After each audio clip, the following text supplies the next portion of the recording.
Dio.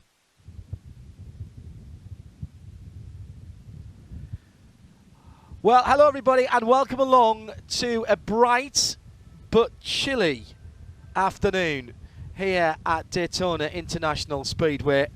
I'm John Hindorf for IMSA Radio and IMSA TV, and a big crowd down on the grid walk just a few moments ago, greeting the 25 cars. I think he said 25 drivers there, and I would have been wrong because it's a new format to the IMSA Prototype Challenge for 2018, as we now have 2 drivers per car. It's a format change. It's been requested by the teams and drivers, and IMSA over the last few months in consultation with them have decided to make that change for the season.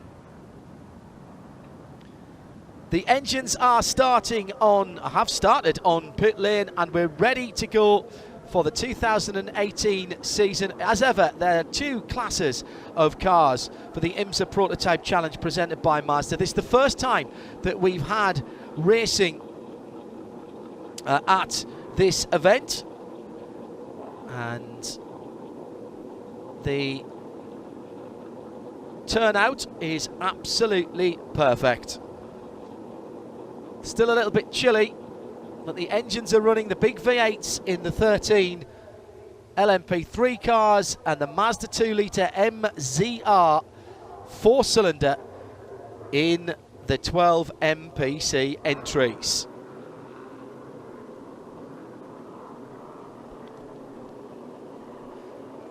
So as the Mazda hardtop MX-5 rolls out, the Mazda MX-5 RF, I'm delighted to say that Jeremy Shaw is alongside me and has the details of the 25 cars and the, well, almost 50 drivers. Not every car has got 2 drivers, but most of them have. Jeremy, it's time to go racing, and those long dark days of winter are over. Let's have a look at the grids.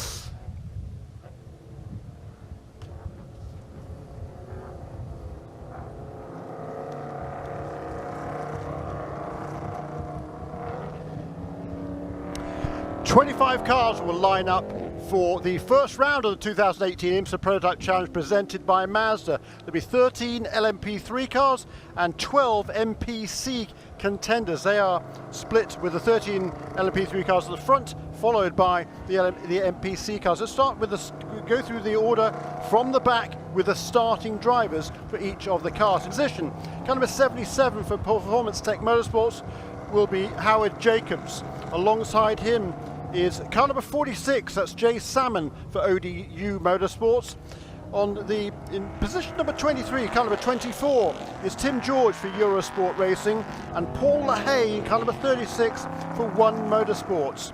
Ahead of him on the grid in 21st position is car number 86, that's Dave House for One Motorsports, teammate to Paul LaHaye. And then on the 10th row of the grid, on the outside, car number 22, Stephen Dawes for Performance Tech Motorsports. Last year's Masters champion, car number 21 for ODU Motorsports. Car number 31 will start in the 18th position, that's Michael Klemecki for Eurosport. Had a problem this morning in qualifying. Ahead of him is Robert Masson, who finished second in last year's Masters Championship in car number 11 for Performance Tech Motorsports. Ahead of him, despite having an engine failure in qualifying this morning, for Eurosport Racing is a veteran, John Brownson. 15th position on the grid, Bart Wolf will start in car number 28. That's the Wolf Motorsports entry. That, by the way, is one of only 2 that have 2 drivers in the cars during this 1.5 hour race. And on the pole position, what a great start in car number 18 for Performance Tech Motorsports is Will Schwab making his debut in the IMSA Prototype Challenge. 30th position, 23rd on the grid, Andy Pilgrim qualified the Gilbert LMP3 Racing Ligier, but it'll be Henry Gilbert that starts that car from the back of the grid. Jim Garrett in car number 42 for P1 Motorsports, and his teammate Matt Dickin ahead of him in car number 17. 10th on the grid, Rob Hoders for KTR Motorsports, and Charles Wicks in car number 7 for Charles Wicks Racing. That is another Ligier. Row 4 on the outside, Roman DeAngelis in the IMSA Motorsports Alongside him, Cameron Castles in car number 75 for Performance Tech Motorsports, another Ligier. Two more Ligiers on the third row of the grid. Joel Janko will start car number 25 for P1 Motorsports, and Lance Wilsey in car number 33 for Extreme Speed Motorsports. Second row is Gary Gibson, car number 44, the RV Motorsports, RV Riley, and then ahead of him two Extreme Motorsports Ligiers, car number 30 of Chris Wright, number 3 of Michael Weldon on the outside of the front row, and on the pole position for 47 Motorsports, making his debut in sports cars, young Austin McCusker in car number 47. That is a Norma M30. Norma, one of just two that aren't Ligier in that top 13 as we go racing in 2018 and down towards the first corner, and already there's been a problem and a mistake before the season got underway from Lance Wilsey in the 33 car. Spun it on the outlap, coming out of the first corner on the warm-up lap, hit the wall on driver's left and has fallen to the field. Now, I didn't see if that car came into the pit lane. It has not.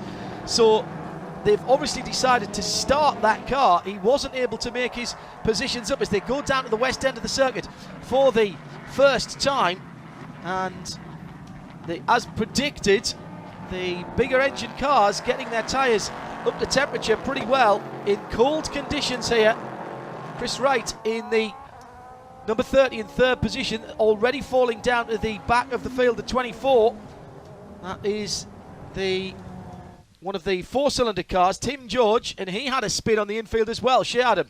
He looped it coming out of the International Horseshoe, John. The first time of asking through, Dr. George didn't quite make it, but he managed to continue round with no problems. And coming off of NASCAR Turn 2, we already have a battle for the lead. Side by side, this is what we were hoping for. Big drafting.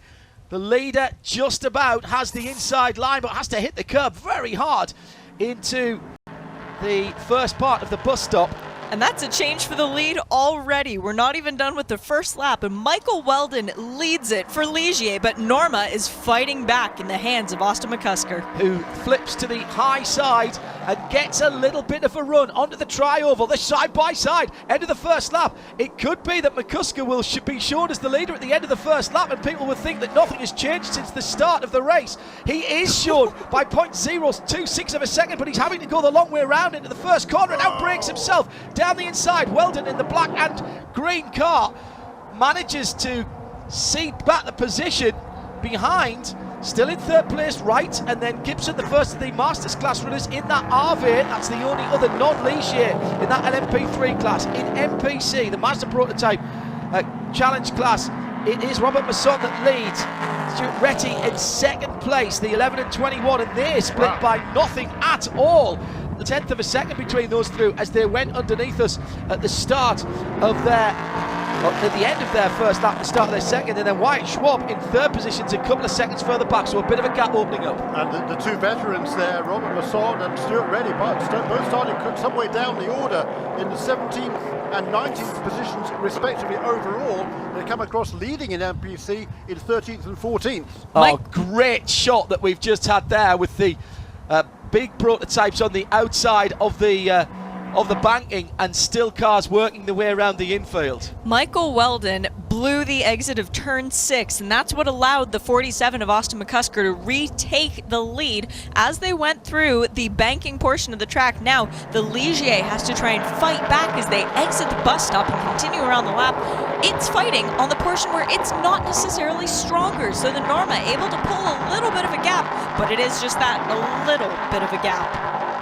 A battle further back down the field in the prototype challenge category. Masson in the 11 leads from the 21. Stuart Retty, then Wyatt Schwab. 86 is the next car up. And again, we're seeing people who are very, very comfortable going to the high side here, Shane, using the aero. All of these cars making quite a large hole in the air, and you can use that, the draft, the slingshot being used perfectly there by Wyatt Schwab to go past past Robert Masson rather, and take the position. And Dr. Robert Masson is a driver who really started coming into his own. That was for the lead of MPC. It was. Where's Stuart Retty gone? He's dropped back. Dropped down to third. Our MPC Masters champion from last year. Dr. Masson really gave that a run for its money, but he didn't come into form until the end of season. He is right on it from the beginning of the season, but again, he's got a youngster to do battle with. But look behind the blue and white car of Stuart Retty has dropped more than a second now. Lovely bit of overtaking by Wyatt Schwab in that Remedia-sponsored Performance Tech Motorsports car from Millersville. And he's all of a sudden pulled a gap. So whatever's happened there, halfway around the first lap sheet, it seems that Wyatt Schwab has switched on. His goal, his dream in life is to race in the IMSA WeatherTech Sports Car Championship one day. The biggest race of the year, arguably for that, the Daytona 24 Hours. He's auditioning right now, John. Top 6 at the front end of the field. The LMP3 cars are only 3.5 seconds. Roman De Angelis, the man, one of the men who set alight another development series last year, the IMSA Porsche GT3 Cup Challenge USA. And Canada. And Canada, yes, he did do both the challenges, didn't he? And Roman De Angelis in 5th position has just set the fastest first sector of anyone, and he got the seconds of the leaders, but he's got 3 cars between himself and the leader. He's got the number 44 of Gary Gibson, then Chris Wright, then the Weldon car, and then the pole sitter is back in the lead again. McCusker then, having claimed the first pole position in that number 47 Motorsports, 40-7. We have our first pit caller ever of this series. It is the number 42 of Jim Garrett. He's with P1 Motorsports, sharing the car with Robbie Foley. He does come into their pit box. Now, it's too soon for the driver change. I was going to say it. And there is a mandated rule in the series. If you're going to take fuel, your minimum pit stop time is 4 minutes from when you cross the pit entrance line to when you cross the pit exit line. If you don't do fuel, you can take as long as you want. He's been stationary for a while. There's no fuel, no tires, so something bigger is going on with that car. Yeah, the car's come to a dead stop. There's nobody over the wall at the minute. There's an IMSA official looking, and now somebody running up pit lane. One of the team members is up the door. Had something in hand there. Not sure what it was. I thought it was a helmet for one moment. And another team member. So he's gone. Obviously, he's gone to the wrong pit box because he's got people running up the pit lane to join him. Meantime, Spinner at the west end of the field. And that is the 22? The 22 would be the Dawes car. Yes, yep, it is. Stephen Dawes. Stephen Dawes has gone around under braking, or did he get a tap? Have to say how my attention was taken. The advantage stroke disadvantage of our IMSA broadcast booth here at Daytona International is that we can see pretty much all the track, and we have to remember to look at what the guys are going. Oh, that was on his own. That was on his own, and a nice bit of avoidance by. Now, who was that behind him? Was that the 86 at the time? Dave House. Dave House. It might have been. That was Dave House's colours, wasn't it? Blue and white. Yeah, Stephen Dawes, who ran the full complement last year. His best finish came at Trois-Rivières, where he managed a 5th place. So he's not new to these cars, but definitely new to this track. And as somebody who began racing at the Jeff Gordon driving experience, coming to Daytona is a bit of a mecca. Yeah, that's exactly right. And he's also been a part-time crewman, hasn't he? Yes. At Performance Tech Motorsports the last 2 or 3 years as well. So really immersing himself in this sport is Stephen Dawes. Meantime at the front of the lead, man that was on pole position after a handful of laps, Austin McCusker from New York in that 47 car, run by 40 FORTY 7, the number 7 Motorsports. I think we're going to have to get used to seeing that name quite a lot this year. He's just done the fastest lap of the race, a 1:45.487, and has pulled a 1.5 second lead back to the number 3 of Michael Weldon in 2nd place, who's got about the same gap now to Chris Wright in 3rd. Then Gary Gibson in the RV, so it's Norma, Ligier, RV, 47, 3, 30 and 44. Those are your top 4. And our top 5 are only about 5 seconds apart total, so that's a very good gap for this portion of the race. Roman De Angelis is closing up on Gary Gibson at the moment. He's just put another quick first sector of the lap, so De Angelis really likes that first sector, which takes you through the infield. It's the longest section of the track. It's 55, 56 seconds, or 53 seconds if you're Roman De Angelis, who has gone through and into 4th place whilst we were talking about him. The leader, meantime, breaks for the right-hander at the start of the infield, or close to the start of the infield. That's the International Horseshoe. Howard Jacobs, another series staple, at least last year, has come into the pit lane and it's from the fast lane to the transition lane fairly early on. Big lopper by Weldon. He's going off at the west end of the infield. That was happening a very long way out, and somehow he's kept it off the barriers on the outside of the tyre wall. Just misjudged his braking point. It's so quick through there, the downforce cars. He comes through the dog leg, through the kink, and does he get on the grass just a tiny bit? Maybe that just delayed his braking. And then he's locked up the left front Continental tyre, and from then on he's fighting a battle, and he's lucky in some respects there, Shea, because the grass is dry. Yes. It might be cold, but the grass is dry and he's got grip. Had that been any kind of damp, had it been earlier in the day or we'd had some rain, he'd have been into the tyre wall. We've seen that in the very recent past. Yes. I'm thinking Rene Rast a few years back. And that's Cameron Castles on Gibson, isn't it? No, that is Michael Weldon battling against the Ave Riley of Gary Gibson's car, my apologies. It's very close between those two. They're looking down the inside and up at the front of the field, so it's still Austin McCusker that leads. He set fastest lap on every lap. Last time just a thousandth quicker than the previous lap, so really good, consistent pace at the front of the field by young Austin McCusker. And we're already in the lapping traffic. Such is the pace of the LMP3 cars round the fast high banking here, and the MP6s have been slowed down a little since last year, it should be said. They have, and certain adjustments have been made to try and vary the gap between the two classes of cars. So even though we have drivers returning to the MPC, it's not what they left. Top three are together now with Roman De Angelis in the number 4. Closing down on the leaders. McCusker's pulled away. I think he got a jump through the traffic on that last lap. Was able to have all of a sudden a 5-second lead, isn't it? No, he hasn't, Jeremy. So apologies, I was looking at. No, because they were close. Yeah. But on that last lap, he pulled away a big advantage there. Did Austin McCusker, and Chris Wright now finds himself in second place with that mistake or whatever by Michael Weldon. Resumes in the 5th position, so the guy starting on the outside of the front row in car number 3 now has some work to do. Classic stuff already as the 2018 season gets underway earlier than ever as far as racing's concerned, and the gap is big. Oh, and a piece of bodywork or carbon fibre of some description. Now, was that flipped up by Austin McCusker in the lead, Norma, or did it fall from his racing car? That's the question. He's just put in the fastest second sector. That's from just out of the infield around, or the second half of the infield around to the braking point or thereabouts for the bus stop. And as I say that, it's then usurped by Roman De Angelis and Chris Wright. Goes the fastest second sector goes to Michael Weldon.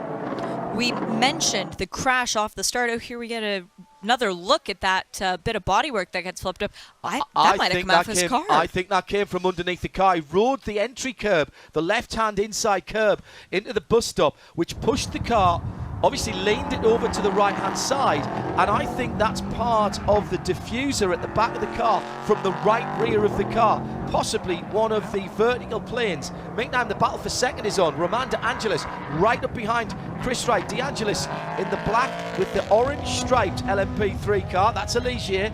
Exactly the same chassis and engine combination as the car in front. Takes a really tight exit from turn 5, which is the effective exit from the infield. That West End hairpin. Oh, brilliant manoeuvre. Brilliant manoeuvre. Suckered Chris Wright into defending tight into turn number 6, and then got down the inside and powered on the banking here at Daytona. Great move for second. And Roman De Angelis has not raced here before. Chris Wright has. He has been here in the Continental Tire Sports Car Challenge in the past, so he knows the bankings, the little familiarities, the passing zones. For Roman De Angelis, this is a learning experience. And Roman last year, doing the Porsche GT3 Cup, as you mentioned, John, had a lot of new tracks. Well, he got, let's see, 8 wins in the US last year. Not bad for that youngster. Oh, but it looks very much as though Roman De Angelis was held up coming out of the bus stop, and a spin for the 42. Jim Garrett again. And he's dropped all the way down already to 24th position. The very patriotic red, white and blue Ligier. Ooh, big lockup. Did he get the left rear Continental right off the circuit there? Because the right front tyre was pouring the air going into the West End. Now, I think he may have damaged his rear suspension there. That car looks sitting like it's sitting down on the left-hand side as he pulls away. Oh. It was going sideways for a very long time, though, John. So at the very least, he's going to be bouncing around in the car every lap. Nothing worse. He's moving again. That hasn't done his position any good at all. It's a change of season format, a transfer of the format from sprint to endurance racing here for the IMSA Prototype Challenge. And this year, an hour and 45 minutes here and 2 drivers. And the drive times here? Minimum 40 minutes. 40 minutes, Minimum yeah. 40. And there's an interesting little wrinkle with this. If we get a full course caution, you can't come into you can come into the pit lane, but you can't change drivers. The pit lane will not open so under you can't caution. Come into the pit lane. If you come in, it is emergency services rules. So the only reasons you better come in the pit lane are because you have no fuel or you don't have enough fuel to make it around. Now, when we go to a caution, if we go to a caution, I should say, there will be a wave around procedure, but there will not be a follow-up pass around because we're not opening the fast lane, so that throws a wrench into things. If the caution comes around 40 minutes, you're not going to see people diving into pit lane like you do in our other series. Okay, so the first quarter of an hour of the 2018 IMSA season is complete. And looking carefully as the leader, Austin McCusker, goes by to the right rear of that car, and I think there's something missing there.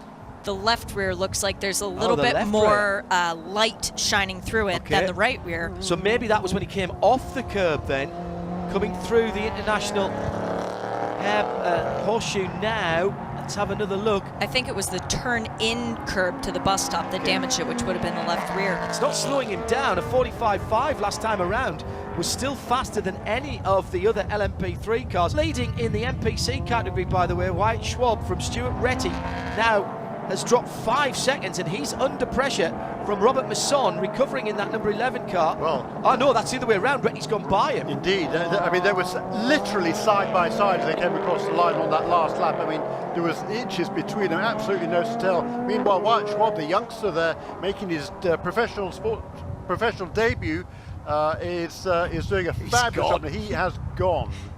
He's the only, really the only youngster in the NPC cars this season, but he's got his eyes set on the future in the sport. And talking of people having an eye on the future in the sport, Jay Howard, who runs a very successful team in the Formula 4 Championship over here, and Jay Howard is a former USF 3000 champion, a champion in Indy Lights, racing the IndyCar and Indy 500. He has bought two Norma LMP3 cars, and he hopes to be debuting those maybe in the next round of the champion. There's drama here at the front of the field early on in the 2018 season, because that 47 car of Austin McCusker, which he shares with David True, the Swiss driver, Hop Swiss, or has a Swiss license at least, I'm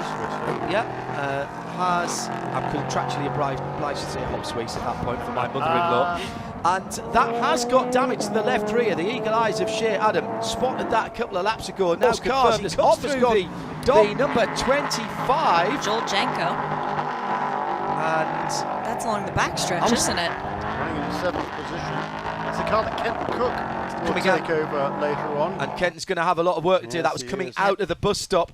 And just too much curb on the penultimate part, the last right-handed part, and got airborne, and again damage to the rear right-hand side of that car when the car hit. So these extremely extended aerodynamic diffuser parts behind the rear wheels are proving, Shea, to be a little bit precarious as far as damage is concerned if you start riding some of the higher curbs. Well, and speaking of precarious, the location of the rear splitter piece that came off of Joel Janko's car is still on the racing line in the bus stop. This could cause our first full course caution of the season. But yes, that portion of the car is particularly susceptible to damage if you take too much curb, which we have seen in the past, as we have a pass right through the tri-oval. Man, that's fun to see with the MPC cars.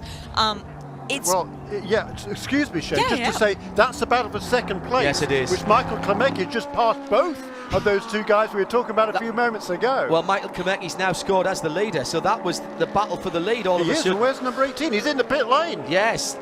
So Schwab into the pit with lane. a problem. With a big... Oh my goodness, look at the damage to the front of that car. The whole of the left front is gone. The 18 car has hit something. Now, did it hit the wall or did it hit another car? Be fairly hard to hit on the left side of the wall here. Yeah, and at Daytona. continue unless you were going backwards. And I think that front suspension looks deranged. Yep. They've pulled up. I've got the binoculars on it, but it's On the far side. But fortunately, our TV pictures are picking it up. IMSA Radio and TV together here at Daytona for the first round. The Scouts of America 1 hour 45-minute challenge for the IMSA prototypes presented by Mazda. Oh, there's a certain amount of resignation. Oh dear, is that a bit of inexperience, Jeremy, do you think, from the young man? I don't know what happened out. He was 5 seconds up on the road, wasn't he? At least, I know he was a good bit more than that, I think. It was not a puncture, though. That is important to note, because the Continental is still in perfect shape. You guys were actually brushing it off to see what condition it was in, but we now have Wyatt Schwab in the pits. Jim Garrett made his way back in the 42, and Howard Jacobs in the 77 is still in the pit lane, having come in on lap 4. That's how it stands with an hour and 24 minutes. How good is that? An hour and 24 minutes still to go. The leader, Austin McCusker, then in the 47. Round the high side, over to our left. As he comes onto the tri-oval, still that cheese wedge almost at the back of the left rear wheel. Looks like something you'd win in Trivial Pursuit and put into your little collector. It used to be called the legality panel on prototypes because there was a regulation that said it had to be there so that you couldn't see the back wheel from behind the car, and it holds the rear lights on the Norma. And IMSA will be keeping a very close eye on that because that's a substantial piece of bodywork to come off. It would be a danger to other drivers. There's and if drama it starts here to at the come front loose, it would warrant the meatball flag. Yeah, absolutely. It would be a concern because of Daytona. Speeds are so high. Exactly. You can't afford to hit that. Roman De Angelis now 8.6 seconds away in second position. Remember that. But a new fastest lap last time around by McCusker at the head of the field. 1:45.4 against a 45.8 from Roman De Angelis, who's now 2 seconds ahead of Michael Weldon. 47.4 and 3, your top three, separated by 10.5 seconds. Chris Wright is another 10th further back in fourth position in number 30, then a big gap of 15 seconds back to Gary Gibson, the best of the Masters runners. Wyatt Schwab is leaving the pit lane, so they have repaired that car to the fitness of the marshals and sent him back out. Well, I'd be very surprised if he hadn't bent something on the inside of that car. Maybe it was just bodywork damage then, but a substantial hit nevertheless. Michael Weldon puts in the fastest first sector as the cars stream through. Beautiful day today. That lovely light that you get at this time of the year with the sun out, barely any cloud. Been a bit chilly down towards freezing point in early morning. A bit chilly? I've just come from the UK, Jeremy. It's been a bit chilly. You're a California boy now. It's been freezing. It's been winter coat It's weather. been just above freezing, actually, to be literal. There was ice on the car the other morning.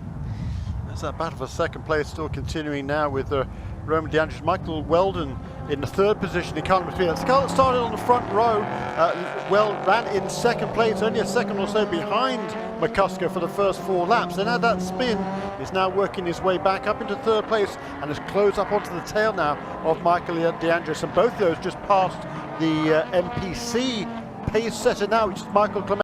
Problems this morning in qualifying in that car. He was fastest yesterday in the practice session, but has come on strong now in this race and beginning to move his way forward. New fastest lap of the race, and it is Michael Weldon in third position of 44.7.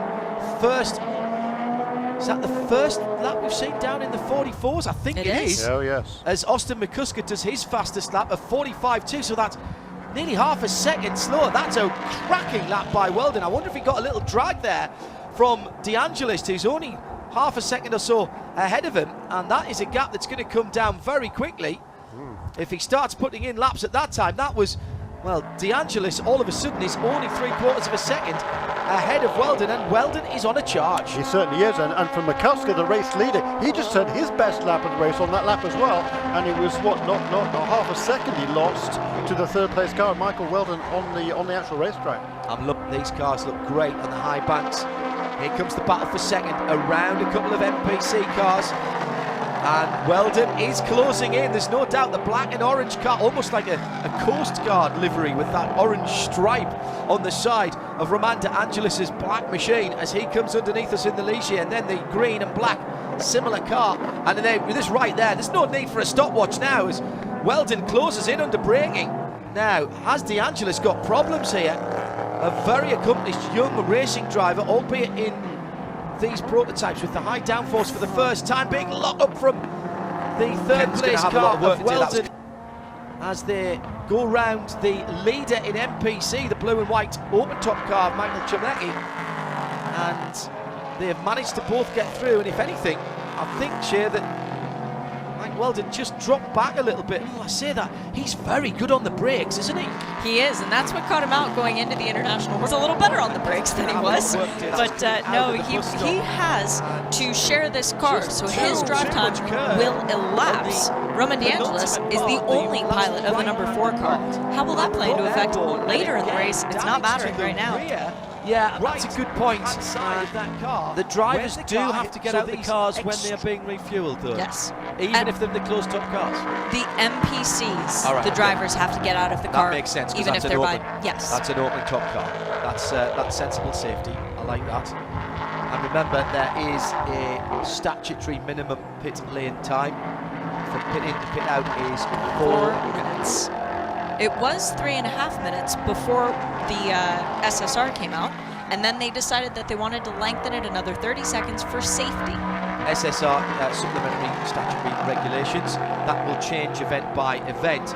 And one of the reasons that that was changed was because IMSA looked at the refill on the fueling for the LMP3 cars and decided that adding another 30 seconds on, they don't want anybody rushing, doing anything, and they don't want anybody trying to make mistakes. You're changing drivers, you're belting people in a place around here, it's got to be done properly. And in MPC, having the driver get out of the car, as soon as the fueling is done, you want that time remaining. Correct. That you have to still be in the pit lane. That's so take your time to put the belts back on. Don't rush anything. Yeah, I like that. I like that in a series like this.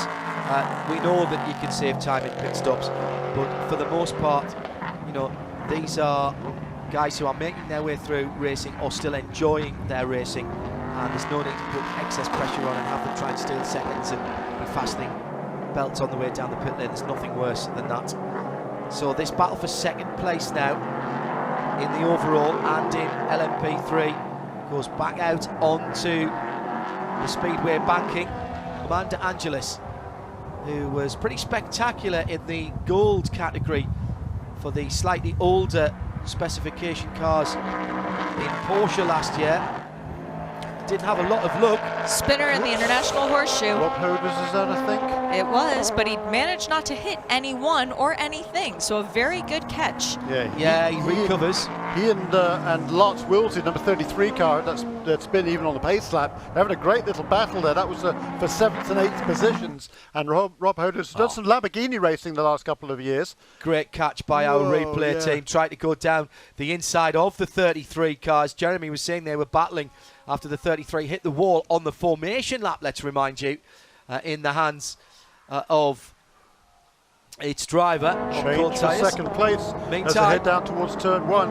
As Michael Weldon's now found a way past Roman De Angelis. Roman De Angelis, I believe, is going to be concentrating on the Porsche season. So this is just a one-off drive at the moment in that IMSA Motorsports car number 4, but still doing a really good job for his first time in a prototype, the youngster from Belle River in Ontario, Canada. Rob Hoders has recovered nicely, getting back in the groove of things, handing over to Sean Rahal.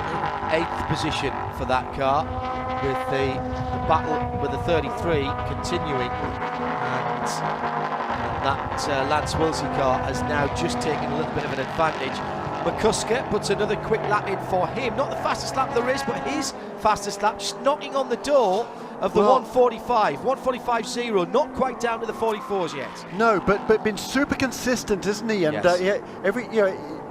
every other lap pretty much he's turning a better lap, a better personal lap, and that's enabled him now to pull out, extend that lead margin now to over 10 seconds, John. Yeah, despite the fact that Michael Weldon was doing quicker laps once than the leader. And he's actually, I mean, he was further back than that, but now he's got past Roman De Angelis. We'll have to keep an eye on that gap. But the gap first to second now up to 11 seconds. Roman De Angelis is just hanging on to the back of that number 3 car. So 47, 3 and 4 are your top 3.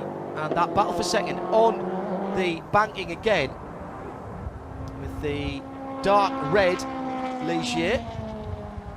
That would be the That's Riley of Gary Gibson. So battle for 5th. that's the battle for 5th position. With Cameron Castles. Cameron Castles, yeah. Steadily working his way through the field in the 75 car. I'm not surprised that the gap has gone out between 1st, 2nd, and 3rd, because 2nd and 3rd were battling against each other. Yeah. That always takes speed off and allows time for the leader. But the gap is growing as Michael Weldon puts in the fastest sector one time. It's not enough though. The gap is now 12 seconds from 1st to 2nd. Yeah, but once he's been released, it'll be interesting to see how he gets that going. This battle for 5th position, the Harvey Riley comes towards us now. Yes. The only Harvey Riley in the field, with Gary Gibson down into the first corner, and Cameron Castles in the black and red Ligier number 75. He's driving that on his own for Performance Tech Motorsports. All of the cars on Continental tyres, of course. And Cameron Castles, then I just wonder what the strategy will be and how these guys are managing their fuel, managing their Continental tyres before they have to come in, and where they're expecting to do the race. We're still, what, 10 minutes or so away from getting the 40 minutes minimum that each driver has to do, and then it'll be a question of how fast the 2 driver cars, how quickly after that they want to come in, how soon after that they come in, trying to go down, so we know all going to be 4 minutes. Jeremy was saying they were battling. I suppose if you're driving on your own, hit the wall on the formation, you're not waiting for a yellow flag, so it doesn't matter. What you're doing is feeling out the tyres. I presume everybody will put some tyres on it.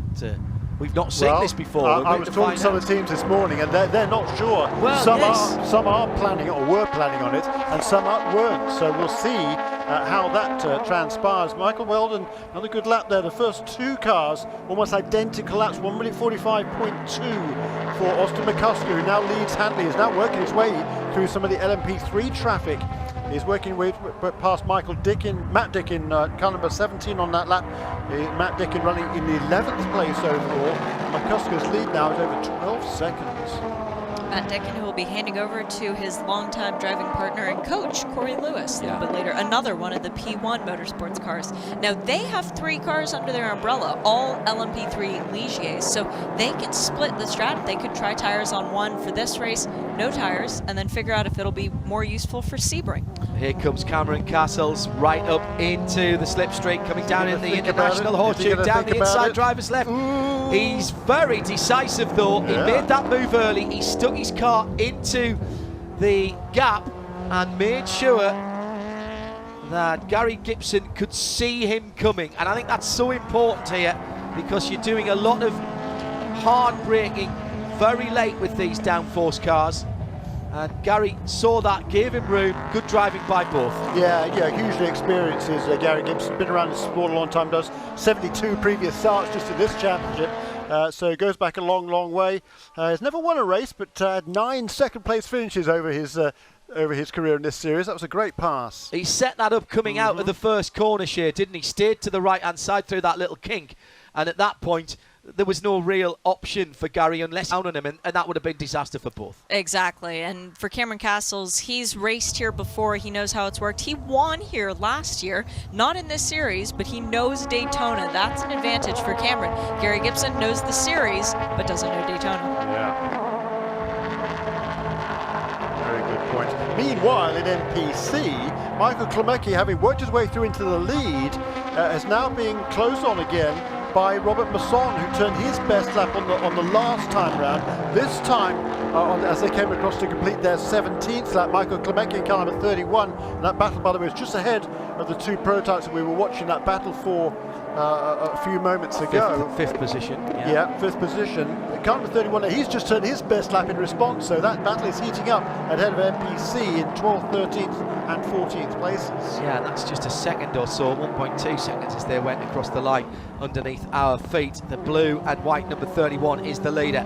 An hour and 10 minutes of the 1 hour and 45 Scouts of America IMSA Prototype Challenge presented by Mazda. Season opener here at Daytona International Speedway.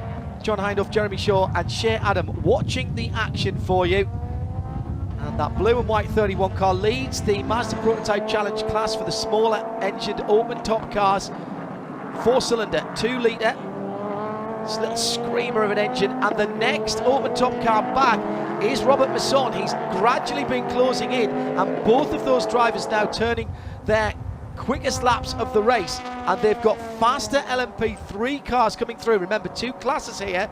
The closed, it's easy to spot even for us, closed cockpit cars are the big 5-litre V8 LMP3 cars running to the LMP3 Global Formula with 3 different chassis manufacturers, Ligier being the most predominant, and then RV and Norma each with a chassis apiece here, a car apiece. The MPC's all the same chassis and engine combination, the Elan chassis with that Mazda 4-cylinder 2-litre engine, and running very nicely indeed. They are the slightly higher pitched engines, and on some of the more twisty circuits last year, they gave the big cars a run for their money.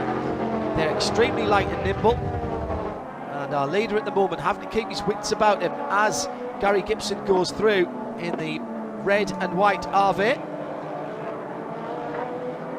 On our timing screen, it is showing Jay Salmon in the number 46 car. Now that is the MPC car that sort of has the zebra-like livery. It's showing us stopped, but I can't see anybody missing on track. Must be in the second sector, so he's either at the very end of the infield section or somewhere down towards the bus stop. Mystery. The S has disappeared, some long sector. We'll keep an eye open for that car. Michael Klemecki, our MPC leader, is a guy who never has really done the full calendar of this series, and now being closed in on very rapidly by Dr. Masson. For Michael, though, he's had so much success in this series. Last year, he got 3 wins. The year before, he had 4 wins out of a very limited schedule, but winning at Daytona would be something special. And he is being pushed into some of his best times by Dr. Robert Masson in second position. It's 1.6 seconds now, so he's pulled out another nearly half a second since the last time I looked at the gap. That's not to say that Masson isn't trying. He is, but he's lost another 0.6 just in the first sector there. Now it doesn't look much, but that takes an awful lot of fighting back. Notice how the MPC cars aren't taking as much curb as we saw some of the P3 cars early on. Not that far further behind is Stewart in the 21 car, the distinctive blue and white colour scheme that he's used for quite a long time now. Stewart in the OTU Motorsports car. Stewart, who hails from Aberdeen in Scotland, so this weather is shorts and t-shirt for him. Although he has been living in Texas for a while, long time, I think. Maybe his blood has gotten a little thinner too. I can relate to that. The Michael Klemecki, by the way, watching him heading into turn 1 in the lead of MPC. It was a drive shaft problem, I believe, on a Eurosport machine this morning that was a problem halfway through the session, so left him down the grid a little bit. But he's certainly done a nice job today. But there, right behind him, is Robert Masson, and not too far back in third place, coming through the East Horseshoe, is car number 21, the originally Aberdonian Stuart Retty. Pit stops now for, that is Lance Wilsey. Yes, I'm sorry, I'm just looking at the time, 1 hour and 6 minutes still to go. Lance Wilsey and Jim Garrett in the pit lane again. He did do a drive-through penalty earlier. The lead official on the pit lane waiting until the car came to a complete stop and then signaled the crew guys, now it's safe to come over the wall. But they came in with 1 hour and 6 to go. They're doing tires, they're not doing fuel. And what's significant about that is that means they only did 39 minutes on track. And they are not restricted to a 4-minute pit stop. They can go as quickly as they can get the tires changed. Well, if this is not their standard pit stop, they're not changing driver. Well, there's no fuel. And as long as there's no fuel, you do not have to be on the pit lane for 4 minutes. Okay. Amanda Angelis. That's interesting. Didn't have a lot of luck. I'm sure Wade want to make an extra pit stop. Well, they're already so far down, running in the 24th position in class. Their AM is in the car right now. They're giving him more experience, so might as well. If you're not going to get a podium, give your guy a bit more time on track. And right now, 40 minutes has elapsed. So effectively, the pit window is open now if you are wanting to change your driver. But there's still an hour and 4 minutes left. The question that I didn't pose early on to Jeremy Shaw, but I know he's asked the teams, is how long can the P3 cars go on a tank of fuel?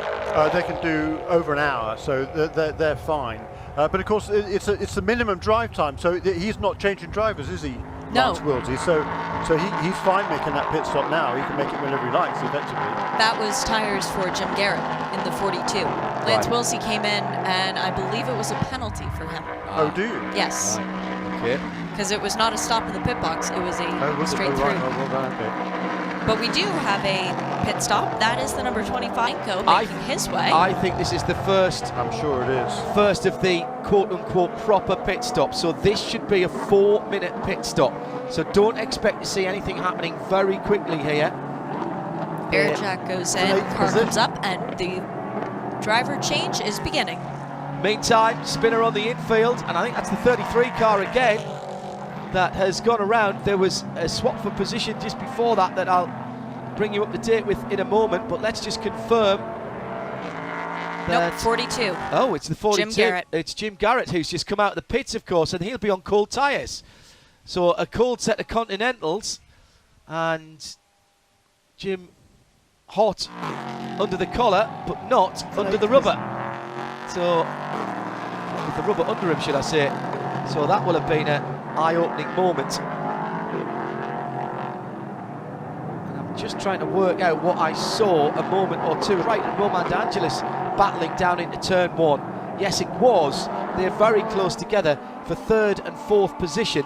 The lead is coming down gradually. It's only 10.5 seconds now, but that's 2 seconds from what it was. Well, actually, it's gone out because it came down to as low as 8.5 seconds. And the last 2 or 3 laps, Austin McCusker has extended that by, well, actually, last lap by about a second over Michael Wilders. Now, again, as you say, over 10 seconds between first and second. This is the second year that we've had the LMP2 cars with the LMP3 cars at the head of the field. This is the first time we've had driver changes and endurance racing. A brand new format for 2018. Still 2 classes, still with the P3 cars as the big dogs, still with those great high revving Mazda engined MPC cars, the little 2-litre 4-cylinder inline. Still one of my favourite racing, proving you don't have to have a huge amount of power. They're very light, very efficient, very nimble. And as I said, last year gave the bigger engine cars some real problems at times. So Austin McCusker has almost led since the green flag went down. I think there was maybe a couple of 100 metres around the circuit on that first lap, but he regained it by the end of the first lap. Lost it again, then regained it. Michael Weldon in second now, struggling to hold the pace. 11 seconds in second position. 47, the Norma leads from the number 3. The 33 still with evidence of damage, isn't it? Well, that's new damage. That was significantly more damage to the left front of the Ligier for Lance Wilsey. He went off at the International Horseshoe, and the left front is sitting significantly lower than it was. That's the side that he dinged against the wall on the form, that left front. Dinged? Slammed? I'm saying dinged. It was a sizable hit, but the nose is actually starting to come off. He needs to pit. I think he may have steering damage as well. It looked like the left front Continental wasn't pointing in the way that Lance would like it. He needs to get down off the high banks there. Meanwhile, across the line, here's the leader right underneath us, completing his 25th lap and heading into the first corner. And this, at the moment, is turning into a demonstration drive. He's within the pit window now. The question will be, how much racing has the team decided to give the Swiss teammate of Austin McCusker, that's David Drew, for 47 Motorsports? How much time is he going to get in the car? Will they split it exactly half and half? Fastest lap of his race going to Roman De Angelis. And he's being pushed into that because Chris Wright is only half a second behind him at the moment in the battle for the final podium spot in third. Fuel's starting to burn off. Yeah. Car's getting lighter. Time should drop. Tuning in from around the world to this coverage.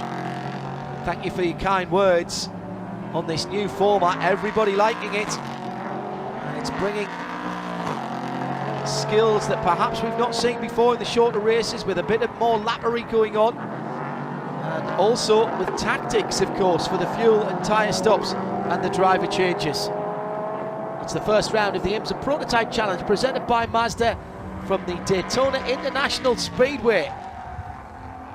Great way to get the 2018 IMSA season underway. The first time we'll have competitive track running at the Roar before the Rolex 24 at Daytona. And what a fantastic way to raise the curtain for this brand new year. Just under the hour now to go. We've already had a handful of pit stops, 5 cars total, so that means 20 to go. Yeah. And only one of those has been an MPC car. That is of Bart Wolf coming into the pit lane, not sharing with anybody, but he still gets out of the car, runs back to the pit wall, and then once the fueling is done, he's allowed to return. He was running in the 4th position when he came in. Looks like John Brownson's been in, but his last pit stop was early on, so that's not going to count. That was a drive-through, wasn't it? Yes. So McCusker by almost 12 seconds. 3 car in second, the bright fluorescent green, silver and black machine. Wouldn't miss that one in the car park. It's the traditional ESM colours, though. Yes, yeah, very much so. The 33 still, the 33 still with evidence of damage. Weldon then in second place. 44 in the pits as well, John. Okay. That's Gary Gibson bringing it in, and Josh Hurley will be taking it back out. 3, still huge amount of curb taken into the bus stop by the car that's in front of Weldon at the moment. That's not McCusker, he's too far up the road. Don't know if you can spot that as they come round Speedway turn 4 shape, but that was all 4 wheels on the curb. That's because that's one way to stop braking the back of the car. If you fire it across, well, that's new to get airborne. Yeah. There's nothing to hit it against. Like more damage to the left that front would be the number 25. Would that have been Kenton Cook? Really? Car from Georgia. Yes, he did. They were the first pit stop to get completed of this series. So Kenton now on the run back, but is already laps away from the leaders. But don't forget, with the lap time here of 1:45 to 1:47, a 4-minute pit stop, well, you do the arithmetic, it's not even mathematics that. It's going to be a couple of laps at the very least, depending on where you are on the track. Asked me to do arithmetic, get deer in the headlights. Look, we have another pit taker, so now we're seeing more and more cars start to take advantage of this window. Of course, if the caution comes out, you will not be allowed to pit, do your driver change, do your tire change. Good point. You got to get in before that happens, and that is the number 17. So the other P1 car of Matthew Decken, he'll be handing over to Corey Lewis. Just the top 5 cars that yet, at least in the LMP3 cars, to make their first pit. So it's quite a few MPC cars yet to make their only pits. But number 47 leads now by 12 seconds over number 3 of Michael Weldon. Another 5 seconds further back, car number 4, Roman De Angelis. Another couple of seconds behind him, Chris Wright in car number 30. Then some distance back in the 5th position, the only car still on the lead lap at the moment, with some of the other contenders making their pit stops, is car number 75, Cameron Castles. And in that MPC category, still waiting for the pit stops for Chilmecki and Dr. Masson. a second and a half between them as they come underneath us now. That's not a second and a half to me as they come through. Let's see what the stopwatch tells us. No, 0.8 of a second. That was a great lap by Masson. 52.9 against a 53.4. And once again, this is heating up. Stuart Retty, who had got within striking distance of them, what, 3 or 4 laps ago in the blue and white number 21 car, now 8 seconds away. We've got 10 minutes, check that, 15 minutes before you have to get in to get your second driver his drive time. So if you're driving with someone else, there's 15 minutes to go. Dr. Masson, very comfortable around Daytona. His team, Performance Tech Motorsports, rented the track out in early December to give all their drivers a chance. Got the leaders coming behind them now, or the leader, should I say. McCusker coming up to this battle in MPC to put them another lap off the lead. He's on his 29th lap at the moment. The MPC leaders on their 27th. And this is danger time for McCusker, who is the leader of the race and leader of LMP3, and also for Masson and Chilmecki, who are fighting amongst themselves. They will not want to give up any time to each other. Jeremy, McCusker's already gone past Masson without any issue. Now, over or under? Over. Over. Low is slow. That's what they say in the driver meeting. If you are the slower car and you're getting passed on the left, something is wrong and race control will have a talk with you. Okay. I think that was a drive-through penalty also for car number 33, who has just made a run down the pit lane, having just made his mandatory pit stop a couple of laps, the previous lap, and just 3 laps before lap was also in the pits again. Leader is in the pit lane. Here comes Austin McCusker, qualified in pole position, has led pretty much every lap of the race, certainly across the line. And he comes in now, and standing by at the 47 Motorsports pit will be David Drew, the Swiss driver. So when the clock reaches 49 minutes and 38 seconds to go, they can cross the pit out line. Following them in is the number 3, the car that was in 3rd position. I think second position. Second position, yeah. well done, yeah. So Roman De Angelis goes up to the lead. Chris Wright will go into second, so it'll be 4th and 3rd time around, assuming they stay out across the line. There's still time if they want to be scored as the leader, if that's important to them. Roman De Angelis is not sharing a car, so he doesn't have to come in before the drive time elapses. True, but he's got to come in and get fuel at some stage. Yes, that he does. So he's still got to do a 4-minute stop. Unless he is Scott Dixon and can make fuel, he will need to visit the pit lane. Correct. And remember, you can't come in other than for emergency service if the yellow flag comes out. So you do not want to be so close on fuel that if a yellow comes out, you have to make the extra pit stop. And the pit stop format of this series is such that there can be 1 gun to change the tires and 1 tire assistant. Yeah. You cannot have multiple, so it's trying to keep costs down and keep things simple. Well, and also if you are putting a 4-minute on, there's no need to be rushing. And you know, we're looking now from our perch here down at the 3 car and being able to see them taking their time. It's more than enough time for 1 man and his gun and 1 man and his tyres to do it. More pit callers. Yeah, I think that's the MPC leader, I think, isn't it? Correct. Michael Klemecki hitting the pit lane speed limiter. Right on no, the negative. tail. Oh, no, it's Jay Salmon. It's Jay Salmon in the zebra car. However, it is the 23 car coming in again. It's the Gilbert car. It's the black and Roman De Angelis. It's here's not Roman Scott De Dixon. Angelis. Yeah, now he's come in effectively. He has not been scored as the leader because Chris Wright has stayed out. So Chris Wright in the number 30 car for Extreme Speed Motorsport. Now Chris is driving on his own as well, so he's been scored as the leader. And out gets Roman De Angelis. For the refueling. So top cars as well, is it? Right, okay. The door's left open. Because he'll be getting back in. He's gone over the wall. He's gone for a cup of tea. A break. Perhaps? Maybe. Cookies. Comfort break.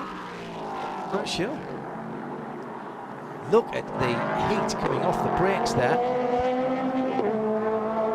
And still waiting for those cars that came in from the lead Austin McCusker's car has not yet moved, has it? Nope, 49.38 is when he's allowed to cross the pit exit line, Which or at is least 2 David, minutes away. his teammate is. Yeah, 2 minutes away.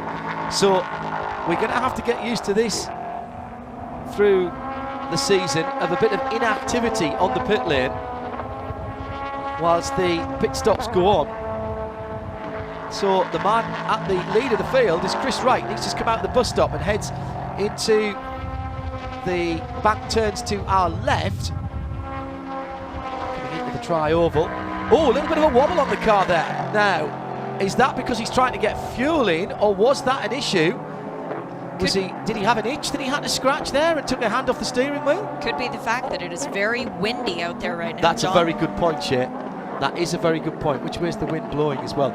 It is blowing from that end of the raceway, so if it's just dipping in over the top, in between 3 and 4, maybe he just caught a gust there. It's not uncommon, especially being in such an exposed part of the track. Even on the pit lane, you can be standing there and it's nice and calm, and all of a sudden it's a miniature hurricane hitting you all at once. He's just gone past Chilmecki. No, excuse Dr. me, that's Masson. the 11. That's the second place car. So Chilmecki will be his next victim. 3.6 seconds up the road, and Trying to stay down again, didn't he? yeah, another lead for him. McCusker's car is rolling as it leaves the pit lane. Should be David Drew's name that pops up on the timing and scoring. He's in the acceleration lane now. He's off the pit lane. This is the danger point. Got to be careful with those cold tyres. And Drew then is the first of the pit stoppers back on the track in that multicoloured, psychedelic 47 Motorsports car with the number 47 on the side. Came back out at 49.11, so that means that he would have lost 27 seconds more time that he spent on pit lane than needed by my rudimentary arithmetic. Okay. And the number 3 car, Michael Weldon, also making his way down into turn 3 into the East Horseshoe in second place. Still waiting for the pit stops for the leading 3 cars in MPC whilst we're watching David Drew get up to speed. He's only dropped to 3rd position. Michael Weldon's car, the number 3, is back out. Now that should be Max Hanratty at the wheel of that, but they haven't changed the driver ID if it is. Into the pit lane now comes Chris Wright in that black Ligier. Roman De Angelis had already pitted. And I'm not 100% sure if the 30 is a 1-driver team or 2, because on the initial entry list it was just Chris Wright on his own, and a few days later there was an announcement that he was going to be joined by Daytona 24-hour winner last year, Daniel Morad. Now it looks like it's a single driver effort. Oh no, Morad is there. I see Morad in the background, yeah, standing good spot. helmeted. Good spot in the white overalls. Chris Wright is out of the car. What I don't see is any service going on. Now the fuel bottles come out, so there's clearly plenty of time. Yeah, there is plenty of time. that is for sure. There was no tyres there either. So are they going to put Daniel Morad out on the same set of Continentals? He's Canadian. He can make it work. Well, so we need to see now when David Drew comes around. What this has done, of course, is elevated the MPC cars to 3rd, 4th and 5th position. They're still battling for the lead with 10 seconds between them. But of course they've not made their 4-minute stop yet. They haven't actually been scored as overall leaders because they've dropped too many laps to the cars, the LMP3 cars that went long. So what we're finding out here with you watching this battle is how the rhythm of the races this year is going to play out. There's an LMP3 car that did not go around the banking around NASCAR turns 3 and 4 and instead stayed low. Normally they encourage you to stay low if you have an issue. I'm not sure if this might be a fuel allowance issue because there was a little bit of wiggling around from that car. Is that the 33 of Lance Wilson? Into the pit lane, it is the 33. Well, not been a banner day for Lance Wilson. Meantime, the battle at the head of MPC. Chilmecki now has all of a sudden a 4-second lead over Dr. Robert Masson, and he's got nearly 8 seconds, 9 seconds on Stuart Retty. So all of a sudden those guys, having been under 10 seconds apart for quite a long time, now stretched out to 13 seconds between them. And as they come round this time around, we'll get on to the lead lap, which is still held by Chris Wright, although his car's sitting in the pit lane. I think DeAndres is ahead of David Drew. Correct. Where are they? That's absolutely correct. I was just about to say that. That's a pass for second position, and that is courtesy of a slow out lap from David Drew. Slow second lap from David Drew. Drew is going through the infield now as DeAngelis is coming into turn 6 to go back up onto the banking. So there's a good bit of real estate between the two of them. Well, their last lap by Roman De Angelis was 5 minutes 40, and that included his pit stop. So that's tight. What I don't have is the pit lane time on this screen. So that might be something we have to look at after the race. It is a big difference between Roman De Angelis and David Drew, and he did a 48.3 last time around to David Drew, so it wasn't super slow.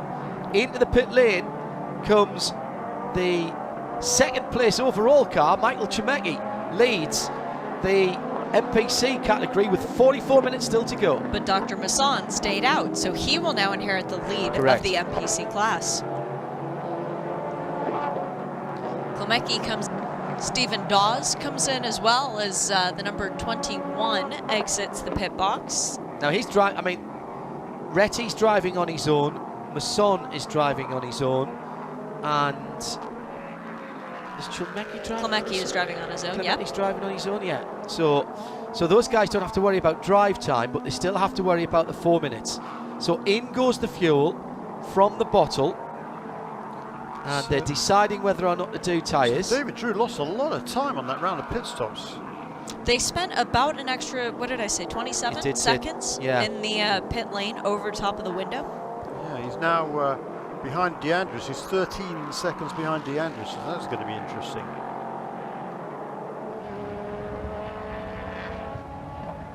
Yeah, correct, uncorrected time. Robert Masson still out on track, and Chris Wright still shown as. So that's Roman De Angelis effectively in the lead of the race, as Daniel Morad has taken over the 30 car and left the pit lane. So the 47 car now in second place of the P3 cars. Third place, because Morad came out still with the lead, right? No, can't have. Shoot. Well, it's certainly conceivable. I mean, he stayed out there. You know, he's. Let's see where they are. On the racetrack. Drew's already through the first sector no, in that lap. Drew's behind. Yeah, so it's DeAngelis, Drew, and Morad. Is this okay? Morad hasn't gone through the first sector on his 33rd lap yet. Robert Masson scored as the leader overall because he stayed out one more lap. Stuart Retty goes through in second. Roman De Angelis now in third, just 1.7 seconds behind the MPC car. 11 and 21 have not made their stop. Next through should be Drew, and it is. Yep. And then it'll be Morad, I think, because I think he's just ahead. It's going to be tight between him and Weldon, actually, in the 3 car. In fact, it should be Max Hanratty in the Extreme Speed Motorsports number 3, shouldn't it? This is a timing sheet that Dr. Masson will want to keep, a lap chart. Take a picture. Yep. If you're in the 11 pit at the moment for Performance Tech Motorsport, leads with 41 minutes to go. Can't imagine that they would leave Dr. Robert Masson out for very much longer. Although he is from Central Florida. He's driving on his own, so he's done his time. So it's just about when he takes the 4-minute stop. A lot of friends and family here, I would imagine, just being from a little bit down the road in Windermere. Roman De Angelis is effectively the leader of the race, and by that I mean that when the ahead of him stop, which they have to do, he will assume the lead. And both of those MPC cars ahead of him, the first and second overall in the race at the moment, they're just setting their personal best sector times at the moment, both of them. They're 11 and 21. Light on fuel. Of course. Yeah. Yeah. And I think Roman might have just passed Stuart Retty, actually. as Drew comes through. Still that 13-second gap. Now we're going to have a chat after the race here with the team, the 47 Motorsport team, because I wonder if they've got a stopwatch problem and they held that car a tiny bit too long. Now, a couple of seconds is far better to have a couple of seconds over than be half a second under and get pinged for it after the race. But 20 seconds? 30 seconds? Might it be a misinterpretation of the rules? Because it's about a 30-second pit lane delta. 30 seconds. So they might have thought it was 4 minutes standard. station. Well, there you go. New team to the series, so it Well, wouldn't be the first time. New rules for everybody. New rules for everybody. We'll have to wait and see, unless they would just give everybody else giving them a chance. Because before the round of pit stops, number 47 car, he had a lead of about 12 seconds over the number 3, and the number 4 car, driven by Roman DeAndres, he was another 5 seconds back in second place. There was what, 17 seconds between the number 47 and number 4 car before the round of pit stops, and now, as you say, it's about 13 seconds the other way. Yeah, and Shea said somewhere over 25 seconds that she felt it was a bit long. Indeed. So Robert Masson leads, DeAngelis second, but Masson leads owing us a 4-minute pit stop. So Romain DeAngelis is the effective back in leader. the pits again. He's in the naughty box. He's been called to the penalty box just to drive through. He has been told to stay put for a while. Okay. Stuart Retty putting in good times here, and now still trying to put some pressure on as into the pit lane. So that will put DeAndres in the lead of the race overall. He's just heading into turn 1 at the moment. Scored as such as Robert Masson comes into the pit lane. Dr. Masson then More making his damage call to of the pit left. lane on the pit lane speed limiter. Bit jerky as he comes down in front of us now in that number 11 Mazda powered Elan DPO2. Followed by Stuart Reddy. Yeah, So both the 11 and the 21. I think that makes sense. So they were about 10 seconds apart when they came into the pit lane. Also still in the pit lane, the 22 car. The Stephen Dawes Performance Tech Motorsport MPC. So we're back to a form of normality, the P3 runners would think, with Roman DeAngelis still leading the race, still leading his class, but now leading the race again by 12.3 seconds. So that has come down a tiny bit, but we're talking fractional margins here. 0.4 of a second last time around, David Drew gained and Roman DeAngelis.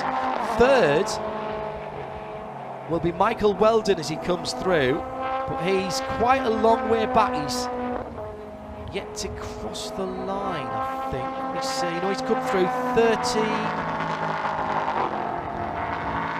seconds, 14 seconds behind Retty when he came at the pit lane, so he's a long way back. Then Daniel Morad in the number 30 Extreme Speed Motorsport car that he took over from Chris Wright is in 4th position in LMP3. So that will leave Cameron Castles in 5th in the 7, having on his own for Performance Tech Motorsports. And rounding up the top 6 then, it will be Josh Hurley, who has taken over the number 44 RV Motorsports RV Riley AR2 from Gary Gibson. That was the bright red car that was battling at the sharp end of the field early on. In MPC, Masson and Retty are the 2 leaders, and they are in the pit lane. They came in line astern, well, separated by 9.4 seconds when they crossed the line. In 3rd in MPC now is the number 36, Paul LaHaye, driven One Motorsports Elan DP2, and he is in the pits as well. Right, that makes sense. That's his pit stop. I was about to say that's a lot of room. So I had anyway missed out John Brownson in the 34 car, the Eurosport racing car, who I think did his, well, he's still got his pits to do. Yes, indeed. His pit early on was on the 4th lap, and Shea seems to think that was for a drive-through. Yep. Yeah. He certainly didn't stop in his box. Right. And he did not take on any fuel. He's driving on his own anyway, so Yes. again, it's not a question of drive time. It's a question of him. He's actually now gone to be scored as leader of MPC in 5th overall, but he has a 4-minute stop still to do. So I reckon then that when all this shakes out, in 3rd position should be the Performance Tech Motorsport number 18 again of Wyatt Schwab. Should be back in 3rd position in MPC. Yeah, and the question there is, does he need to make Yes. an additional pit stop, presumably For fuel. Yeah. And because his pit stop earlier on was not of the 4-minute length, Oh, yeah. because it was the damage repair. Yeah, we don't know how long it was, do we? Do we know how long it was? No, we don't. I made a mental note of when he came in and when he left, and it wasn't long. Back I do on remember that. It was way back on lap number 11. Head of the field, David Drew is closing down on Roman De Angelis. He's got 35 minutes to gain 11.5 seconds. And we've seen this before in these prototype challenge races. The IMSA prototype challenge presented by Mazda has provided us some great racing since we brought the LMP3 cars in. And it looks like we've got another outstanding race which will go right through the season, Shane. Yeah, we go from here to Sebring International Raceway in March, so a little bit of a break, recovery time, as we do have that number 18, Wyatt Schwab, back onto the pit lane. This will be his long pit stop. From Sebring, it's on to Barber Motorsports Park in April, Canadian Tire Motorsport Park in July. Can you imagine these cars around there? That'll be awesome. Yeah. Virginia International Raceway, VIR, in August, and then finishing out the season with the IMSA Spectacular Weekend, Petit Le Mans, Road Atlanta. Oh, so they're at the GT Festival at VIR. Yes, they are. Only prototypes that will be there. Another pit lane caller for one of the MPCs. It's the bright orange car that's coming in. A little squirrely under braking. Is that Brownson, the 34? Yes, it is. Yeah, it is. Eurosport racing car with the white nose piece. Yeah, the veteran, 116 starts he's done in this championship. Is that all? Yeah, dating all the way back to making his debut back in 2007. Two-time Masters champion, is he not? Three-time Masters champion, I think, yeah. New fastest first sector, Kenton Koch trying to make up some time in the 25 Ligier, sitting in 8th position at the moment. And in fact, well, other than Michael Weldon, who's back in the 44s, I think Michael Weldon's the only driver that's been in the 44s this far into the race. Yep. And he's not been, he's just in a 44, then a 47. Kenton doing a 45.1 and a 45.3. So he's doing some quick times here.